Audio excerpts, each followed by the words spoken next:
What's going on, guys? Welcome back to the manual. I'm your host, Antoine. I want to highlight the gravitational pull that you feel in your life right now. Some of you feel a pulling, a nudging, a punching to do something either different or to take what you're already doing to another level, but you want to punch it with purpose. You want to Manny Pacquiao that bad boy with purpose. You don't know why, you don't know who, you don't know the what, but you're chasing after something because something is chasing after you in a unique way where you want your life to mean something other than what it is right now. I know what it's like to do a bunch of things. I know what it's like to do a thing. And oh yeah, that was cool. Oh yeah, I made some money here. But you kind of look around, you look up, you look down, and you try to figure out, is there something I'm supposed to do? A lot of men don't really get to taste and see what that's like. But if you're that guy who's been called on to say to yourself, is there something I'm supposed to do? Is there Meaning, is there something I'm purposed or destined to do? No matter what it is that you are passionate about, there's something that you're purposed into. And I want to help us who are passionate. I want to help. I want to help some of us. I want to help release some of us who are passionate about one thing to be purposed into another. My One of my biggest passions I had growing up was music, and even basketball. When I was growing up, I was becoming a really music junkie, meaning I was producing music, I was learning new instruments, I was building computers to have my studio on. I was building others' computers to have their studio on because the more people who had the same stuff I had, the more music we could make. Like, I had a really, really, really large passion for music. But as I got older, no matter at what scale I did music on or produced or toured around the world being a bass musician, I started asking myself this question of why? Like, this is weird. Like, why do I have this passion for this? Why do I have this passion for this? Why am I not fully going after like being a superstar with it? Some superstars are born because they became really, really good and had a very, very, very strict discipline at what they did in their dark times. And other people and people who wanted to be entertained paid in the light what others do in the dark. But there's another moment that's maybe may not ever come in the dark. Some people become famous or want to chase down a thing because they want to be known in the light. So they work on their light in the light, trying to be famous, trying to be something or someone, and they completely miss the mark in general. Then there's the person that can be born out of either of those two pathways, whether you become a professional, you become an expert at something you're very passionate about, or you were chasing the light and you found yourself in a dark place because nobody accepted you because we all knew you were trying too hard and you were just doing too much and you were trying to be something you was not and you were trying to be everyone else while neglecting who you were called to be. So you found yourself at a very, very low and dark place. That's great because that's where experts are born. That's where professionals are born, in a dark place. What I mean by dark place is professionals are doing things in places where other peoples don't see it being born or being crafted on. Some of your favorite musicians, your basketball players, they're on a court, they're in a rehearsal room, they're in a bedroom. I remember being in my bedroom for hours learning how to play a bass guitar. Nobody else was in there, just me and a tape machine. This is back in the day where we had tape. It has two sides, A and B. Don't worry about that if you don't know what that is. We'll teach you about that later. But both of those are dark points or areas, meaning the dark room where things get exposed. Think about an old school camera where a picture was taken or a passion was ignited. Come on, I feel this. You, in order to see that picture be developed, you will have to go into a place where they call it the dark room or a dark place so that you can see whatever you were passionate about in the light. You took it to the darkness and worked on it and let it develop over time. Y'all better hear me. This is cracking. Let it develop over time so that you can shake it up, see it, put it back in the light, give it back to the one that gave it to you, I don't even know where I'm going with this, but this it just feels right. Put it back in the light. Let it expose itself to you. Let it develop itself, that gift, that craft, that passion, so then you can take it out into the light or into the darkness to show everyone else what you've been working on. I don't even know how I got down that rabbit hole, but I felt the third energy just pull your boy straight there, and I want to land there because some of us are really getting ready to figure out that purpose. That purpose. Some of us are getting ready to figure out, God, why did you expose me? Why did you develop me in the dark this way? Why are you giving me this passion and burden and something I thought I was already successful at? Something I thought nobody would ever know. Maybe you're that person. God, why are you giving me this heart to start this? And I already started that. I remember feeling the same way. Man, I love music. I love building things. I love technology. I love reading that. I love learning. Like, what is this all useful? When you ask that question, why am I here? What am I to do? Or is there something I should be or need to be doing? A window opens. Window opens. And those who are bold and daring enough to go through it, you will be exposed and be redeveloped into something and someone else. For me, it was in my journey knowing uh, who I was, what I knew. I didn't know why I was or what I knew. I didn't know how it all came together. I was putting this piece of little arts and crafts together with my kids the other day that we got from Home Depot, and they give every I think once a Saturday there's like this arts and craft thing, but they give it to you in the bag. Of course, there's all the pieces, but then there's the instruction manual. In life, us men and people in general, we don't come with the instruction manual. My iPad did, that camera did, this microphone did. Everything else comes with an instruction manual. That's why the show's called The Manual. Holla at your boy. To figure out how I work, what is my purpose, what am I function? If something fails, where do I go? How do I use it to the max ability to get exactly how it's designed to be used in my life? When some of us men are called or chosen, we feel, by God, by higher power, some of you would say. You can say it all. It's, hey, that's how God works. I am whoever you need me to be when you need me to be it. That's who I am is. That's why you say, hi, I'm Antoine. I'm Antoine. I can do X, Y, Z, this. I love like this. I think like this. Who do you need me to be? Because I'm Antoine.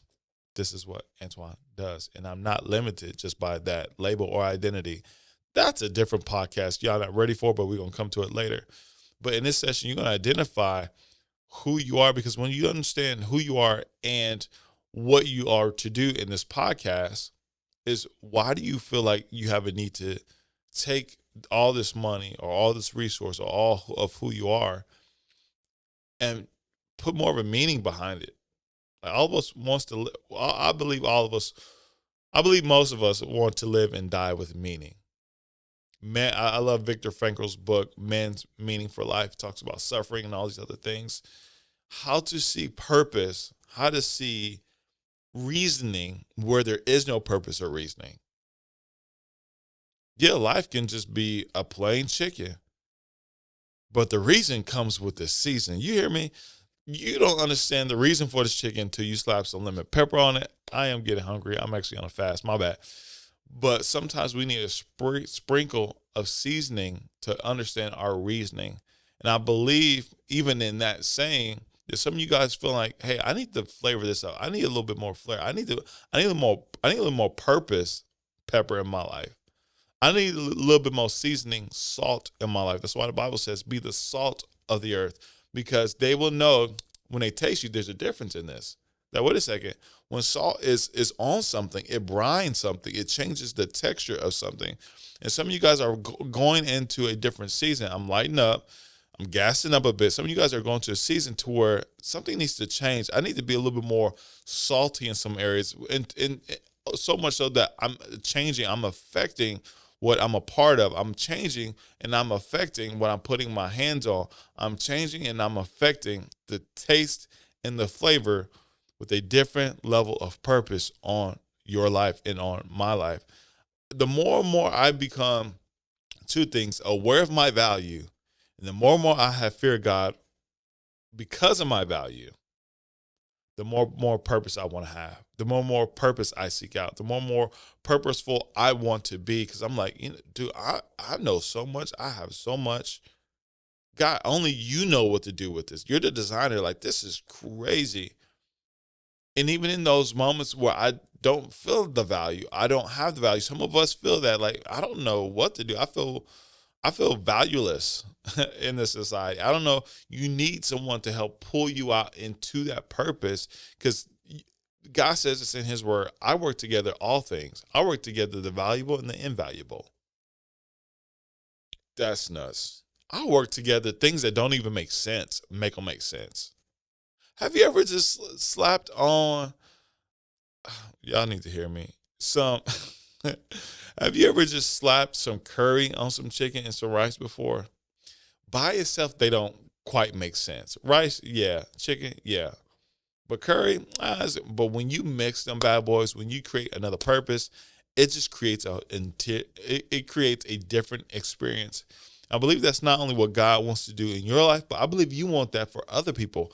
Not only your own life, but I want you. I believe you. I believe you want others to have a better and positive, more influential and impactful experience in their life because what God has done for you, or what you feel like hasn't been done for you. You want a different experience. There's two guys. I'm one of these guys, like, man, God has done so much. I've been blessed with so much.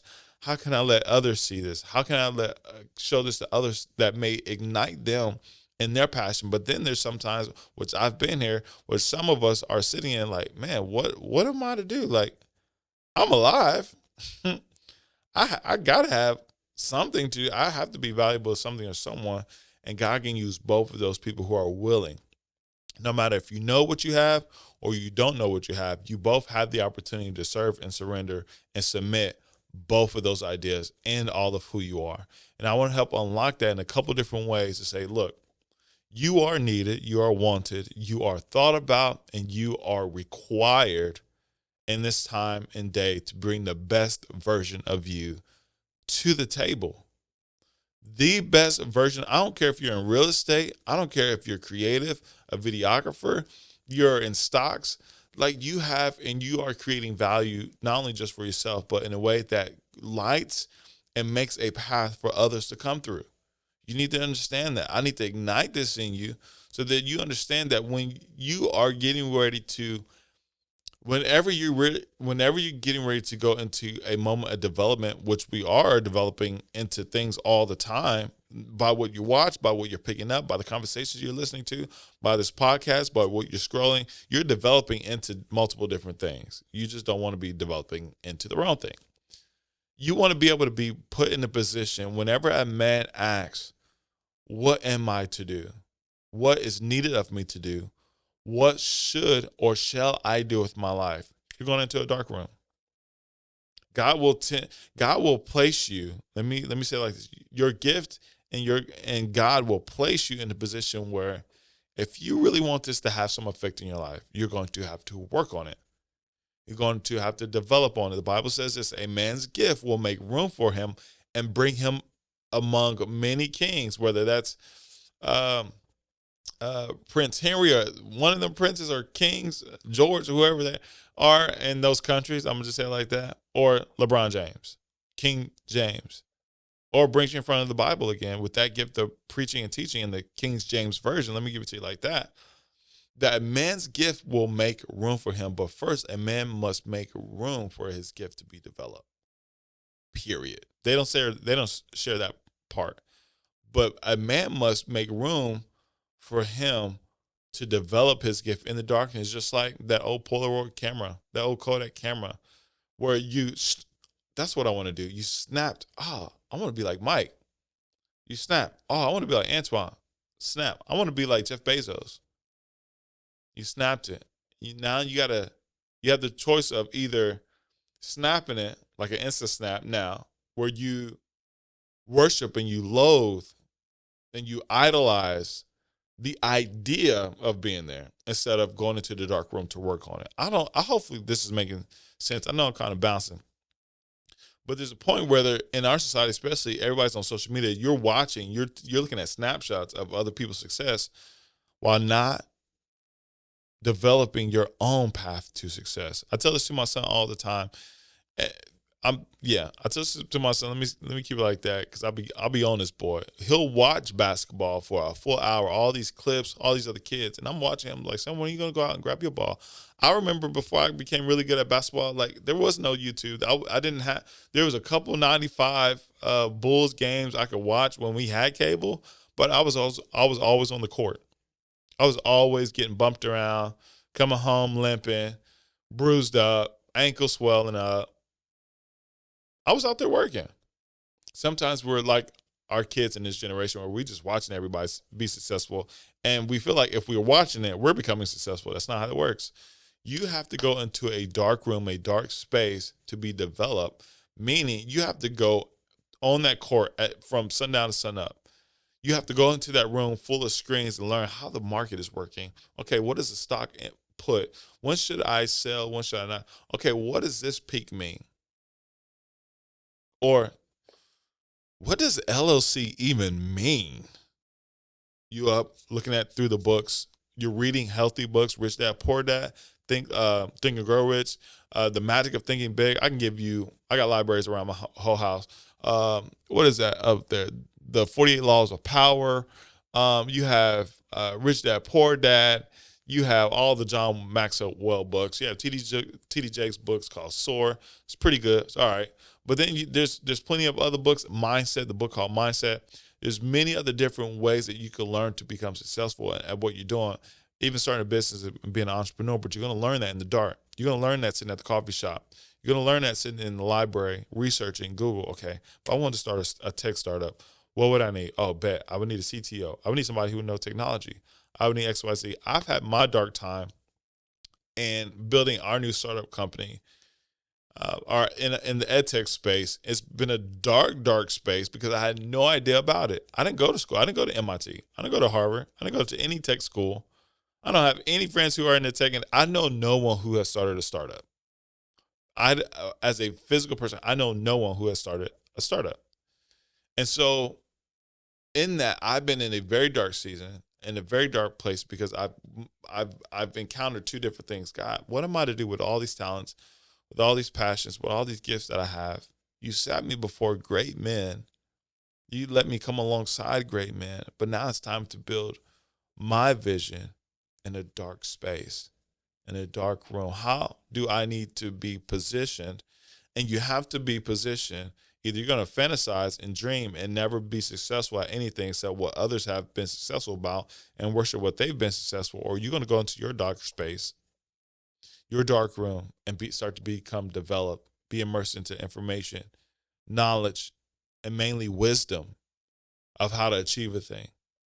So that when you become developed like that old Polaroid Kodak camera, and I'm going to move from this, that once you bring to the light what God has given you, that passion, that gift, like that old camera, you'll start to see what God is doing. Once you expose all of who you are to him. Hopefully this is making sense. When you start to be developing to God, there's stages. The snapping of the passion or the gift. Oh, I want to learn guitar. You take the guitar into the room and you practice. You're developing. You're building character. You're building notation. You're learning chords. You're learning rudiments if you're a drummer. You're learning scales. You're learning all these things in the dark while being developed. That when God exposes you to the masses, when you put yourself into the light, when you let God put you into the light, you can expose yourself, and that's a route, great. But when you expose yourself to the light, then the master says, whatever is done in secret, I will bring to the light. I believe it says that. Whatever a man does, there's actually a specific thing. I wish I had it for you.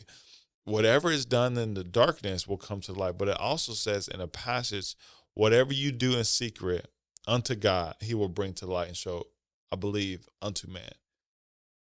So if you are in that season where you're like, man, I'm on social, I see all these entrepreneurs like becoming big and they got these houses and they have this financial freedom. Bull. You'll never be financially free. I don't know why I feel to say that. Because someone will always be in a need. Yes, I believe you'll be a millionaire, billionaire to help accommodate that. But you don't want to become financially free all the way. Let me say it like this. Where am I going with this? You don't want to be financially free and then be a slave to things, a slave to not having wisdom, a slave to not having discernment, a slave to buying things. Financially free sounds great if you have wisdom and you know what to do with your time and your resources. Financially free can be dangerous for someone who is just frivolous with everything. You're frivolously free. However you say that word. I don't even want to say it again. Some of you guys need to take a real look at why you want to be financially free. Of course, you want to be out of debt. Great. Do you want to be out of debt to get into more debt? Do you have that knowledge of how you spend your habits? We're gonna talk about that on the later thing. But you wanna be able to check your motives on everything. And that person who says, I feel like I need to do something, I should do something, you surrender all of who you are, all of who you know, all of what you can do, so that God may bring it up and so that you may bring it up to the light of God, so that he can expose you to say, yeah, I made you for this thing.